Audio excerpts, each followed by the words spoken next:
बूढ़ा आदमी और डायनासोर दोनों मिलकर एक पेड़ से लकड़ियां काटते हैं। फिर उसी पेड़ की लकड़ियों से एक प्यारी सी नाव बनाते हैं।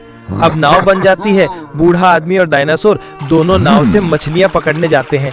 फिर बूढ़ा आदमी और डायनासोर नदी से मछलियां पकड़ते हैं और आगे बढ़ जाते हैं। फिर बूढ़ा आदमी और डायनासोर नाव से घर लौट रहे होते हैं। तभी बूढ़े आदमी की नाव नदी में पलट जाती है और बूढ़ा आदमी नदी में बह जाता है। लेकिन बेचारा डायनासोर बच जाता है और बहुत रोने लगता है। फिर लाइक और सब्सक्राइब नहीं किया आप।